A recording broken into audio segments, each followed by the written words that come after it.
Right, in this video we're going to be looking at some kW calculations. So I'm going to explain what the kW expression is, where it comes from and when you would use it. So we're going to look at some example questions as well on how to use it.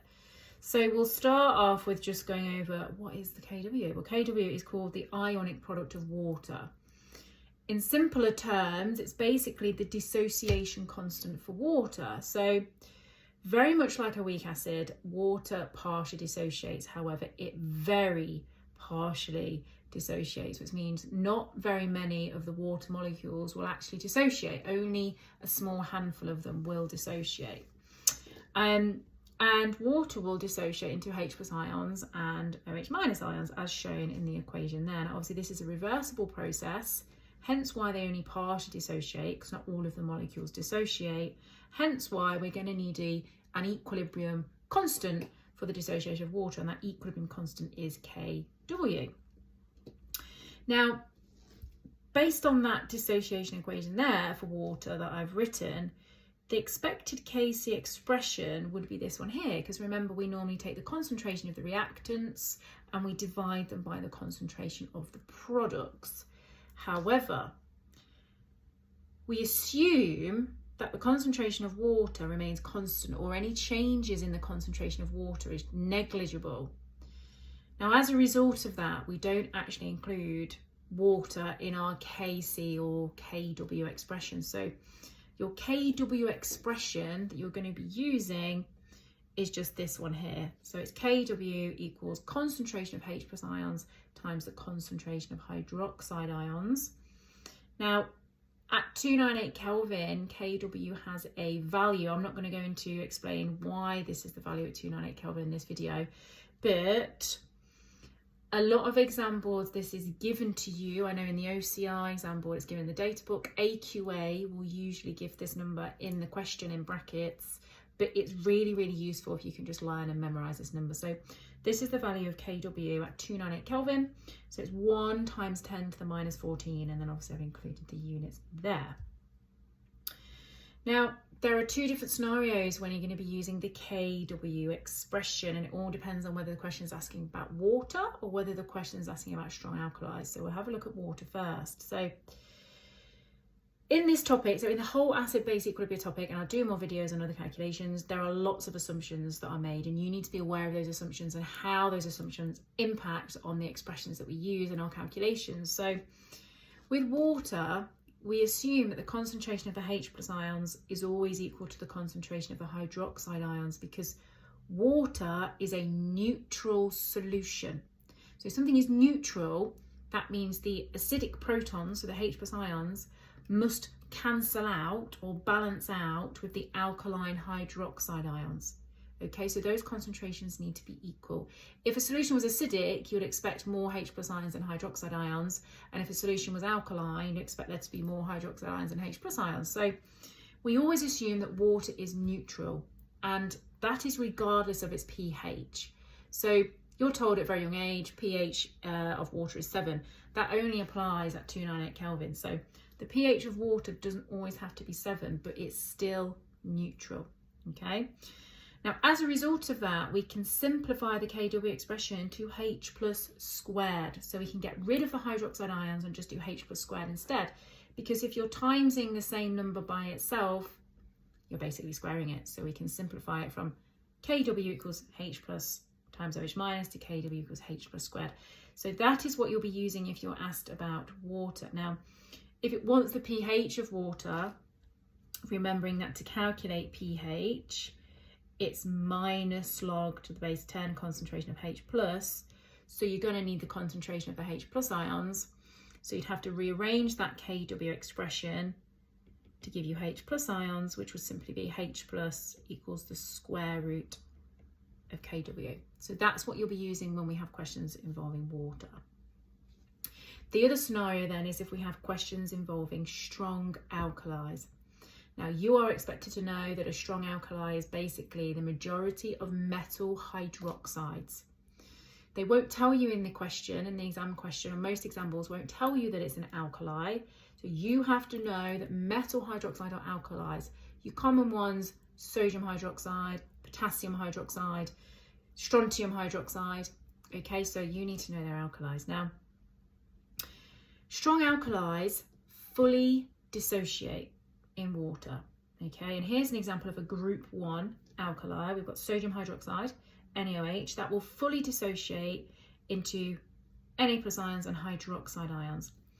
Now we can see there that because it's all a 1-to-1 ratio, your concentration of your sodium hydroxide will actually equal the concentration of the hydroxide ions as well. Because in that dissociation reaction equation there, you can see it's 1-to-1. However, it will be different if it's a group 2 hydroxide, so you've got to look out for this, and it does catch a lot of people out. So for example, barium hydroxide is a group 2 hydroxide, so that will dissociate into Ba2 plus and 2 hydroxide ions. So for every 1 barium hydroxide, we have 2 hydroxide ions. So be careful with this, because that means to work out your hydroxide ions, you would have to multiply the concentration of your barium hydroxide by 2 in this instance because of the ratio. Okay, so look out for that. Now, if it's an alkali, we cannot assume that H plus equals OH minus ions. We can't make that assumption anymore, because remember, that's only if something is neutral. Alkalis, you're going to expect there to be a higher concentration of hydroxide ions, so we cannot make that assumption anymore. So we could make that assumption with water, but not for alkalis. So as a result of that, the Kw expression you're going to be using will be this one here. You have to keep it as concentration of hydroxide ions times the concentration of hydrogen ions. You can't use H plus squared for an alkali. So we're going to go through some examples now, and I'll show you kind of when to use which Kw expression. So example 1, we've got a question here about acids, bases and buffers. Sodium hydroxide is a strong base, so they've been quite nice here. They're told us it's a strong base. Calculate the pH of 0.14 mole per decimeter cube NaOH at 298 Kelvin. Give your answer to 2 decimal places. So the first thing I've recognised is sodium hydroxide is an alkali. It's a strong alkali, in this case, a strong base. Same thing, alkalis are soluble bases. So I know the first thing I'm going to write down is I'm going to write down the Kw expression that I need to use, which will be this one here. What is it asking me to calculate? It's asking me to calculate the pH. We know that to calculate pH, minus log H, concentration of H plus ions. So I'm going to need to rearrange to get the concentration of the H plus ions. So to do that, we would end up with H plus concentration equals Kw over the concentration of the hydroxide ions. So that's the calculation we need to be doing to get concentration of H plus ions. Now, we're told it's at 298 Kelvin, so you can either look at your data book, or if you're an OCR, but AQA normally give it to you in the question. But it would be a lot easier for you if you can remember that Kw is 1 times 10 to the minus 14 at 298 Kelvin. So we've got that. Concentration of our hydroxide ions, well, I would just double check, obviously, how your alkali will dissociate, just to check the ratio. So it's a 1-to-1 ratio here. So that means my concentration of my NaOH will equal the concentration of the hydroxide ions. So concentration of hydroxide ions is going to be 0.14. So pop the numbers in. It's going to be 1 times 10 to the minus 14 over 0.14. That gives me an answer of 7.14, lots of decimal places. I'm just going to keep that in my calculator, times 10 to the minus 14. And then for pH, I'm just going to do pH equals minus log of that answer. And pH, normally most examples wanted to 2 decimal places, so that would give us 13.15. So when you're doing calculations, my advice for you, this applies to all calculation topics in chemistry. Try and keep the number in your calculator rather than rounding. Try and keep that number in your calculator. If you are going to round, minimum should be 3 significant figures. Okay. So there we go. pH of an alkali. Let's have a look at a few more examples. Example 2, rubidium hydroxide, a strong alkali. Technician is asked to prepare 250 centimetre cube solution of RbOH with a pH of 12.5. Calculate the mass of RbOH. So Not overly obvious. A couple of things I'm noticing here. Mass, usually the equation we're going to use to work out mass is going to be moles times RFM. But we haven't got moles, so we need to think about how we're going to get moles. What other information have we got? Well, we know it's a strong alkaline, we've got the pH. So I know we're going to be using Kw equals H plus times OH minus. I know I'm going to have to use that expression because I'm told it's a strong alkaline. I know it's a calculation involving pH. What can we work out? Well, we've got the pH, so we could work out the H plus ions, which should be one of the first things you do, really. So it's going to be 10 to the minus pH. That gives us a value of 3.16, lots of decimals, times 10 to the minus 13. Again, I'm going to keep that in my calculator. We're not given kW, but again, you're going to assume it's going to be 1 times 10 to the minus 14. So just use that number if you're unsure. So therefore we've got Kw, we've got H+, so that will allow us to calculate the hydroxide ions. So it'll end up being Kw over H+. So if I pop those numbers in, 1 times 10 to the minus 14 divided by the concentration of the H+ we've just calculated, that gives me 0.0316 with a load of other decimal places. So now I've got the concentration of the hydroxide ions. Can I work out moles? I think so, because we've got a volume and a concentration. So if you remember, moles equals concentration times volume, but it needs to be in decimeters cubed. So we'll divide it by 1,000. Now, just to check, the concentration is going to be the 0.0316, whatever. Again, you should always get into the habit, really, of just checking how your alkali dissociates to check your molar ratio. So RBOH is 1:1, so the concentration of the hydroxide ions will also equal the concentration of the rubidium hydroxide. So we assume that this is also the concentration of our rubidium hydroxide. So we can pop that in to work out moles. So it will be 0.0316, whatever number I've left on my calculator, divided by the volume over 1,000, which is 250 over 1,000, so that's 0.25. That gives me 7.905 times 10, sorry, the load of other decimal places there, times 10 to the minus 3. We've now got moles. What can we now work out? Mass by doing moles times RFM. RFM is 102.5, so we end up with a mass of 0.810 grams. Okay, let's have a look at another example. So example 3 here, we've got some sodium hydroxide we're told is diluted with water, and the solution is made up to 100 centimeters cubed at 60 degrees Celsius. Calculate the pH of the diluted solution of NaOH at 60 degrees Celsius. Give your answer to 2 decimal places. Now, I should have put this on the slide, but because it's 60 degrees Celsius, we're going to have a different Kw value. And I forgot to add this to the slide. But yeah, Kw, we're told in a previous part of this question, you can see this is part 4. In the previous part of the question, it did tell us that Kw was actually 9.311 times 10 to the minus 14 at 60 degrees. So that was given in the previous part of the question. Calculate the pH of the diluted solution. So NaOH I know is a strong alkali. So again, the first thing I'm going to write down is Kw equals H plus times OH minus. I know I'm going to be using that expression because it's an alkali.